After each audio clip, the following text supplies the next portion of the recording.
Engagement versus personal time. How do you manage that with all the devices that are happening? Yeah, and look, engagement's an interesting thing. That there's a difference between coming to work every day and being there for a certain number of hours, in other words, doing what we call input, versus output. That idea of it's not the hours that I work, it's the results that I get. And what we're finding is the younger the generation, the more interested they are in being measured by their output than they are by their input. And I think this is where there's a tension there. You know, you're employed to work this hours to this hours, or this workshop's meant to run from this time to this time. Well, what if in this particular case, we achieve what we need to achieve and we're an hour early? Well, you know, isn't that how learning works sometimes, is that you can't put it on a timetable? The same with workplaces. So we're finding a lot more flexibility, which, interestingly, older generations like too. So we're getting away from that really industrial age model of the boss has to be watching you or you're not working.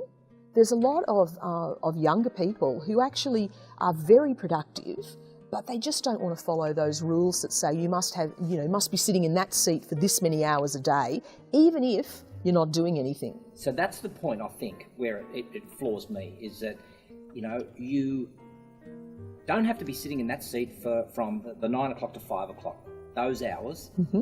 But I've got a very strong work ethic. So if I have a strong work ethic, and I want the guys to start at 8 o'clock and the door's open and the customer walks in, the doors are open at 8 o'clock and the customer needs to be served, how do I then manage, friends, fun and future? How do I manage the difference between that? And I want to be that guy who is that manager who then says, have your fun, have your friends, have the future, but hey, you need to be here on time as well. Sure. How do you manage that? The first thing I would say is, that is relevant for workplaces where you do literally have a door opening and a customer walking in at 8 a.m. I put it to you that we're getting fewer workplaces that actually operate that way. It's not an 8 till 4 or 9 till 5 situation. Look at online services, look at people's expectation around time. Younger people are more willing in some cases to do flexible hours if there's flexibility on both sides.